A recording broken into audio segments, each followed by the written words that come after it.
But what's even more rare, the owners come clean, and they were honest and remorseful.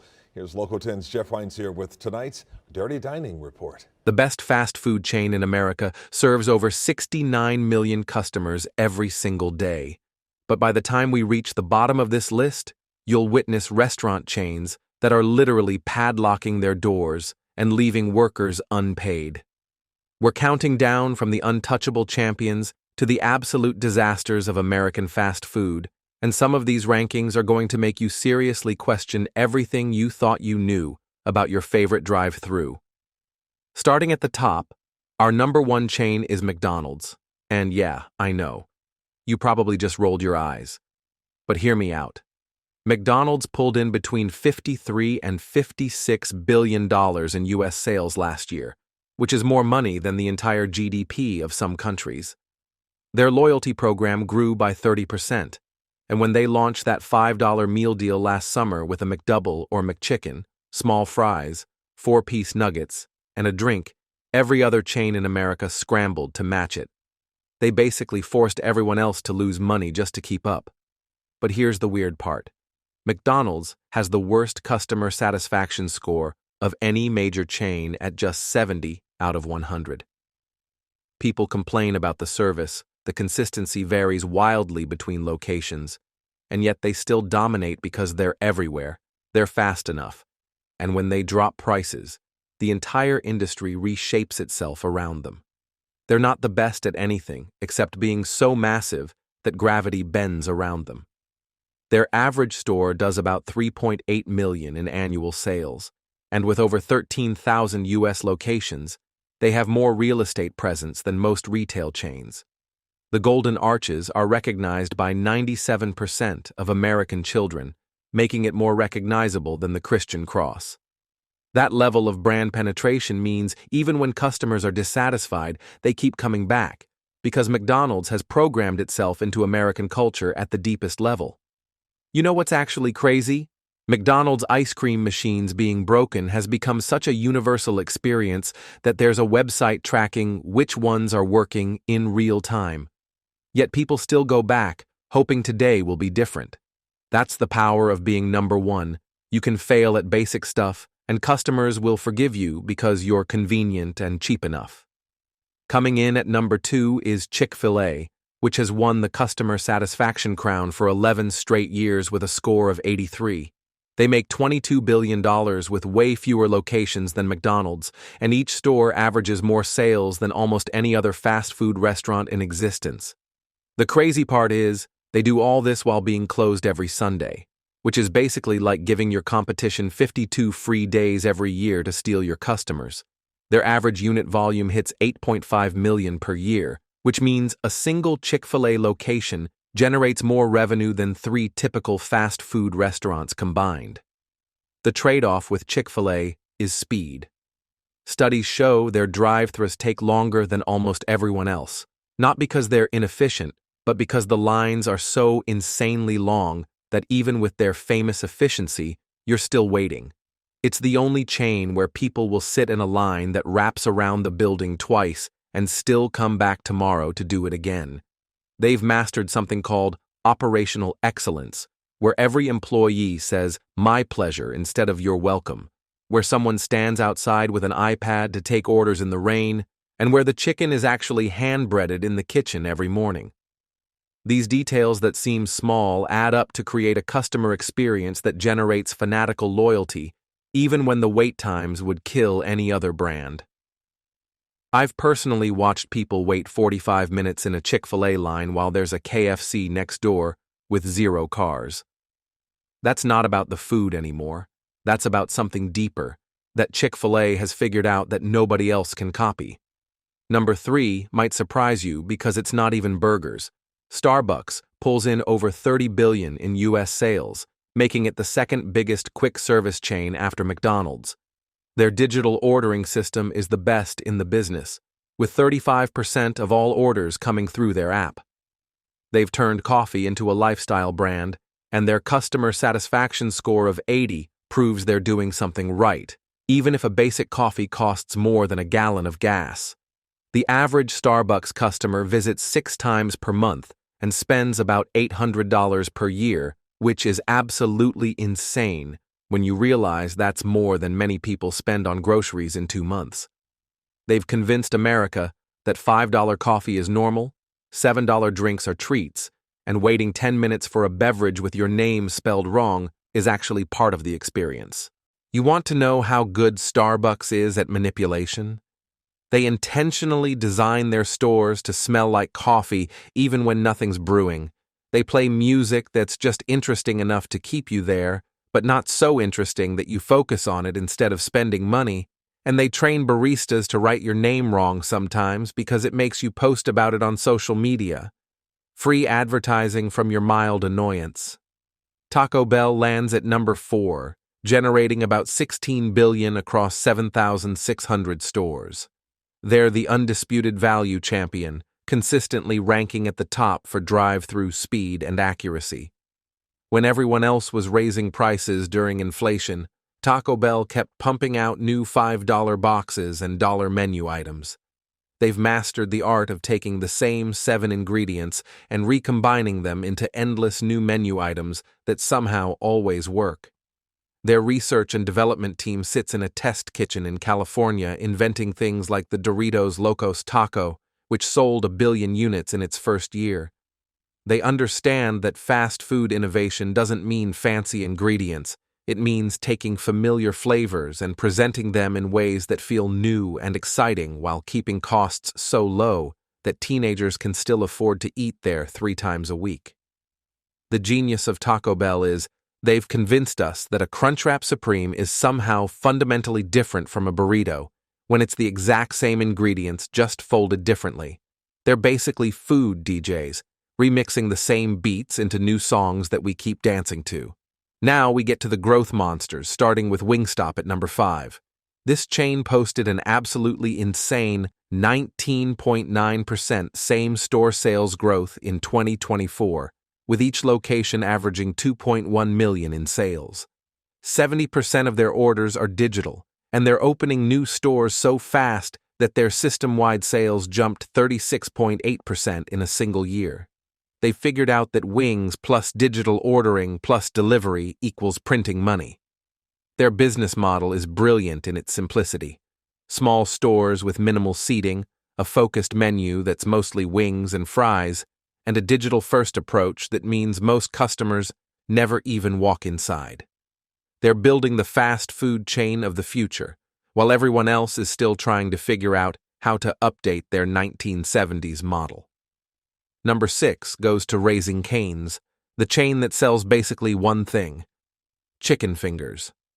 They opened over 100 new restaurants last year. Their sales grew 17.5% in the first half of 2024, and they're gunning for $10 billion in sales with stores that will average between 6 and 8 million each. That's what happens when you do one thing and refuse to do anything else, no matter how much people beg for variety. Their founder, Todd Graves, was rejected by every bank when he tried to get a loan because they said a restaurant that only sold chicken fingers would never work. So the guy went to Alaska, worked on a fishing boat in brutal conditions to raise money, came back, and built an empire that proves sometimes the best business strategy is to ignore what everyone tells you to do. Jersey Mike's takes the 7th spot with $3.7 billion in sales across 3,000 locations. Blackstone just bought them for $8 billion and immediately installed the former CEO of Wingstop to run it, which tells you everything about where this chain is headed. While Subway closes hundreds of stores every year, Jersey Mike's is expanding into every strip mall in America. They slice their meat fresh in front of you.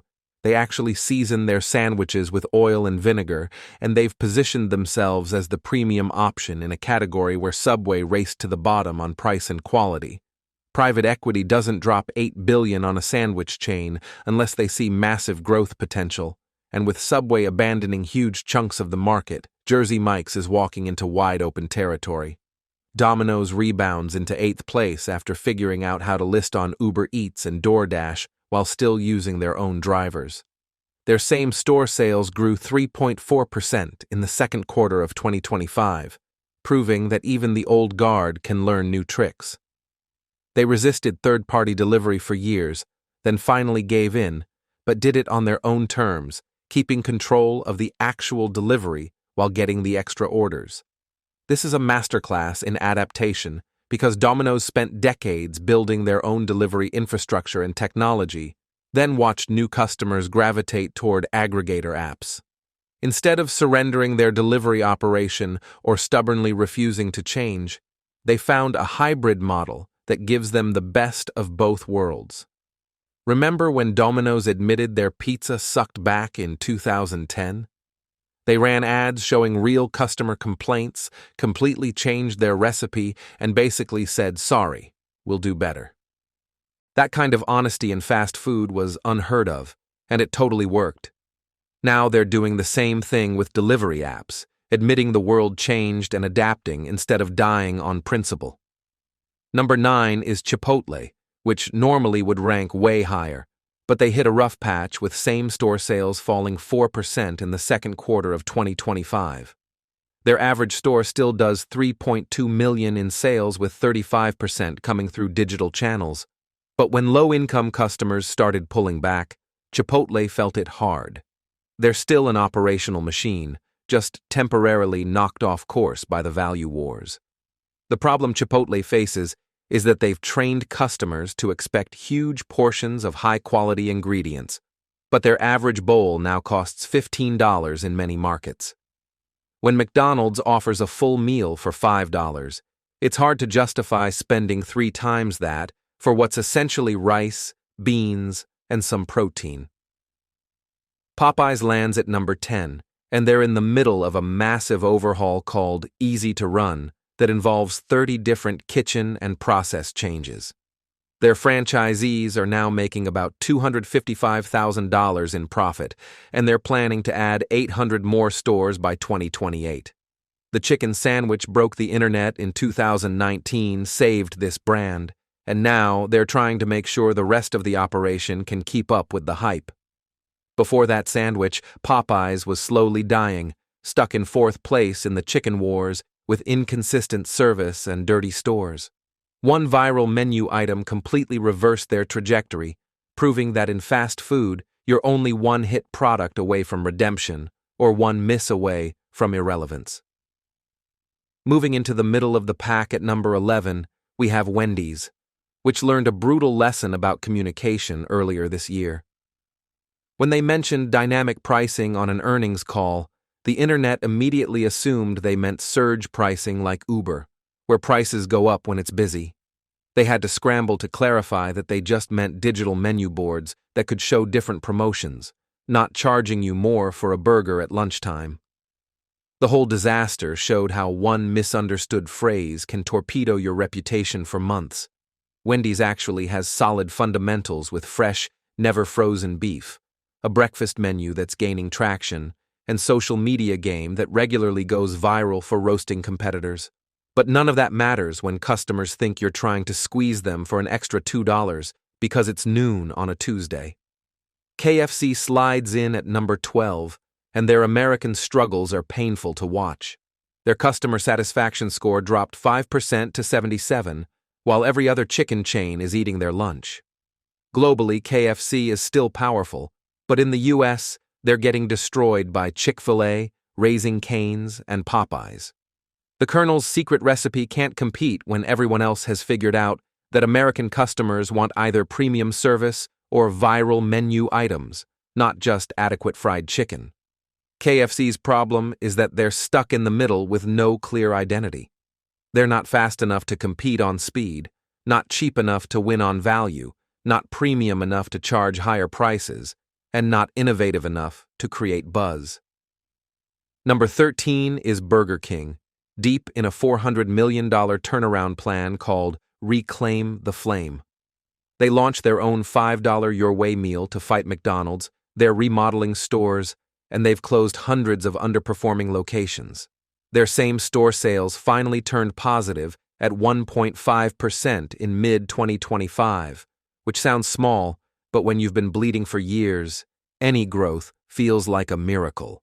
The remodels are crucial because many Burger King locations look like they haven't been updated since the Clinton administration, and customers notice when your restaurant feels abandoned, even if it's still technically open. Now we're entering the disaster zone, starting with Subway at number 14. This chain has closed U.S. stores for 9 straight years, shutting down 631 locations in 2024 alone and dropping below 20,000 stores from a peak of 27,000. Rourke Capital, the private equity firm that owns a huge chunk of the restaurant industry, bought them and is trying to stop the bleeding. But when you're closing more stores than you're opening for almost a decade, something is fundamentally broken. Subway's core problem is that they expanded too aggressively with too many stores too close together, while simultaneously letting quality slip and prices rise. When you can get a better sandwich at Jersey Mike's for barely more money, or a full meal at McDonald's for less, Subway's value proposition completely collapses. The smell of Subway bread baking used to draw people in, but now it just reminds them of disappointment. Their tuna lawsuit, their fake chicken controversy, their yoga mat chemical bread scandal, it's been one PR disaster after another, and customers have finally had enough. Steak and Shake barely exists anymore at number 15. They've closed 200 restaurants since 2018, eliminated table service entirely, and converted to kiosks because they can't afford or find workers. The chain that used to have 626 locations is down to around 400, and those that remain are essentially automated food dispensaries with a logo from the past. Number 16 is Checkers and Rally's, which had to let their lenders take control of the company in 2023 to cut their debt from $300 million to $75 million. When the banks own your restaurant chain because you can't pay your bills, you know things have gone seriously wrong. They're still operating, but every day is a fight to keep the lights on, while bigger chains with deeper pockets destroy them on value. Jack in the Box and Del Taco share the 17th spot as one combined disaster. Jack in the Box announced they're closing up to 200 stores and might sell Del Taco entirely, which they just bought in 2022. Del Taco's same-store sales dropped 2.6%, and the whole company is basically having a fire sale to pay down debt. Franchisees are suing them, stores are closing, and the whole operation feels like it's circling the drain. The absolute worst spot goes to Boston Market, which isn't just struggling, it's essentially dead. Workers haven't been paid, taxes haven't been filed, and states are literally padlocking stores for violations. New Jersey and Colorado have taken legal action, vendors are owed money, and by 2025, the chain that once had hundreds of locations has collapsed into a pile of lawsuits and abandoned restaurants. It's not even a restaurant chain anymore, just a cautionary tale about what happens when operations completely fall apart. The $5 meal deal that McDonald's started has become the baseline that everyone has to match just to stay relevant. Burger King copied it immediately, Wendy's went aggressive on breakfast deals, and even premium chains had to respond with their own value offerings.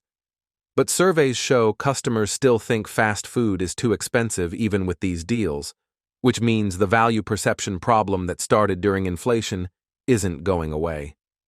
People remember when a combo meal was $3, and no amount of marketing can erase that memory. California's $20 minimum wage law that started in April 2024 became a massive test of which chains could adapt and which would break. The strong chains like McDonald's, Taco Bell, and Wingstop absorbed it through automation, simplified menus, and digital ordering. The weak chains raised prices desperately and watched customers disappear. Studies are still fighting about whether it killed jobs or not, but what's clear is that it accelerated the gap between the winners and losers. Drive-through performance has become a secret weapon that nobody talks about, but everyone measures. Taco Bell consistently ranks at the top for speed and accuracy, while Chick-fil-A has the longest wait times but the highest satisfaction because their operation is so smooth that even a long line moves constantly. The chains that can't figure out speed and accuracy are bleeding customers to the ones that have it dialed in. Every second matters when you're in that drive-through lane, and the difference between a 2-minute wait and a 5-minute wait determines whether customers come back. The real story of 2025 is that fast food has split into three clear groups: the giants that set the rules like McDonald's and Starbucks, the growth rockets like Wingstop and Raising Canes that are taking over, and the zombies like Boston Market and Subway that are slowly dying. There's no middle ground anymore. You're either growing fast, holding steady with massive scale, or you're closing stores and hoping someone buys you before it's too late. This ranking isn't about which food tastes best, because taste is subjective, and your favorite chain might be struggling while a place you hate is printing money. This is about which businesses are winning the fast food wars, and right now, the winners are the ones who figured out that modern fast food isn't about food at all. It's about convenience, speed, digital ordering, and making people feel like they're not getting completely ripped off, even when a basic meal costs $12.